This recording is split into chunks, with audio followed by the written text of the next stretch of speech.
നമ്മളെല്ലാവരും കാത്തിരുന്ന ടോവിനോ തോമസിൻ്റെ പുതിയ ചിത്രം നരിവേട്ട ഇന്ന് റിലീസായിരിക്കുകയാണ്. പുള്ളി ഒരു പൊളിറ്റിക്കൽ പോലീസ് ഡ്രാമ, അത്ര ഒരു ഗംഭീര പടമായിരുന്നു നരിവേട്ട.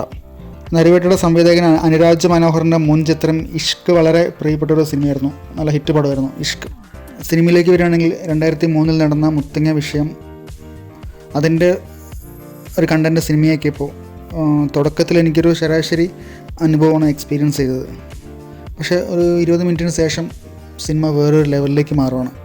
അതിലെടുത്തു വരേണ്ട ഒരു പെർഫോമൻസാണ് ടോവിനോ തോമസ് ഓരോ സിനിമയിലും നമ്മളെ അത്ഭുതപ്പെടുത്തിക്കൊണ്ടിരിക്കുകയാണ്.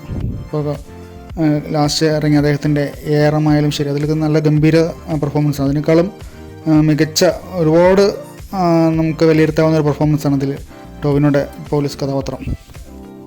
മാത്രമല്ല ടോവിനോയുടെ ഇമോഷൻ സീനൊക്കെ ടോവിനെ ഗംഭീരമാക്കിയിട്ട് തന്നെ പെർഫോം ചെയ്തിട്ടുണ്ട്. അദ്ദേഹം വളരെ നല്ല രീതിയിൽ നമുക്ക് സിനിമ കണ്ട് ഇറങ്ങിയ ശേഷം നമുക്കൊരു അദ്ദേഹത്തിന് ചെയ്ത സിനിമ കണ്ടിറങ്ങിയ ശേഷം നമുക്ക് അദ്ദേഹം ചെയ്ത കഥാപാത്രത്തിൻ്റെ ഒരു ഓർമ്മ നമ്മുടെ മനസ്സിൽ നിൽക്കും. അത്രയും ഗംഭീരമായിട്ട് ആഴത്തിൽ ടോവിനോ ഇമോഷൻ സീനൊക്കെ ചെയ്തിട്ടുണ്ട്. തമിഴ് നടൻ ചേരൻ നന്നായെങ്കിലും അദ്ദേഹത്തിൻ്റെ ഡബ്ബിങ്ങിൽ എന്തോ ഒരു പോരായ്മ എനിക്ക് തോന്നി. എൻ്റെ മാത്രം അഭിപ്രായമാണ്. അദ്ദേഹം തന്നെയാണ് ശബ്ദം കൊടുത്തിരിക്കുന്നത് തോന്നുന്നു. തമിഴിൽ വിസാരണ, ജയ്ഭീം പോലുള്ള രാഷ്ട്രീയം പറയുന്ന സിനിമകളൊക്കെ മലയാളത്തിൽ അങ്ങനെ പ്രത്യക്ഷമായിട്ട് ഉണ്ടാകാറില്ല എന്ന പരാതി നമുക്ക് കേൾക്കാറുണ്ട് പൊതുവെ. അതിന് ശക്തമായ ഒരു മറുപടി ഈ സിനിമയിലൂടെ നമുക്ക് നൽകാൻ പറ്റും. അത് നല്ല രീതിയിൽ അതിന് നല്ല രീതിയിൽ അനുരാജ് മനോഹർ ആവിഷ്കരിച്ചിട്ടുണ്ട്.